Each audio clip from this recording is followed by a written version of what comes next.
Former super middleweight and lightweight champ Andre Ward says Sergey Kovalev not the same fighter that he fought twice. Ward says the Krusher is gone, doesn't exist anymore. Even though Sergey Kovalev is a dangerous fighter, I still think he's dangerous, and this will be a dangerous fight for Canelo.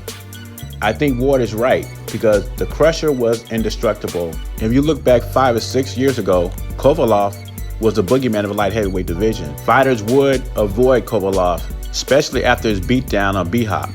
Ward goes on to say that the Kovalev he faced would have been a much more difficult fight for Canelo. And that's the obvious, we know that. I would have picked that Sergey Kovalev to beat Canelo. We're talking about a prime Kovalev that didn't show any weaknesses and was knocking everybody out. They go on to ask Ward about the fight, what the chances to give Kovalev to win the fight. And he says he don't like Kovalev's chances because you don't see the same Kovalev that he fought years ago. And it's not the same Kovalev. Kovalev's been knocked out a couple of times. He showed lack of stamina. There have been rumors that he's not taking care of his body properly. Kovalev likes to drink. And he's an Asian fighter. If you know anything about Asian fighters in boxing, they show flashes of greatness, but they can't keep it up because they're not in their prime anymore. When Michael Jordan was past his prime, when he played for the Wizards, he'll score 40 points here and there, but he couldn't keep it up because he wasn't the same Michael Jordan he was in his prime. We know as boxing fans, Sergey Kovalev's not the same fighter he was 5 years ago, but yet he's still dangerous and he has a chance to win this fight. When I see the weigh-in, Canelo and Sergey Kovalev's weigh-in, I thought Canelo would come in a little lighter at about 170, but he came in at 174.5. Sergey Kovalev, after numerous times trying to make weight, he finally made weight.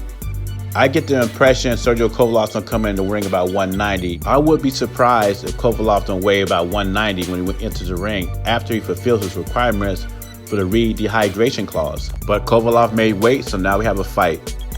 I think the fight's gonna go like this. The first 1 through 6 rounds, I think, is gonna be like a chess match, technical fight. Kovalev's gonna try to control distance. And if he has a chance to win this fight, he's gonna have to control distance. He's gonna establish the jab and show movement. And even the first 6 rounds, he might be even winning the fight, I think. But how Canelo moves his head and slips punches, I think it's just a matter of time before he gets to his body. I think 7 through 10 rounds, Canelo finds range. He gets into Kovalev's body, starts landing hard body shots. It starts to wear down Kovalev. I think Canelo takes the second half of the fight, wears down Kovalev, may even stop him, but I got Canelo by decision. Overall, I think it's gonna be a good fight. Now it's time to tell me who you got winning this fight. Leave your comments below. JBC, subscribe to the channel. I'm out.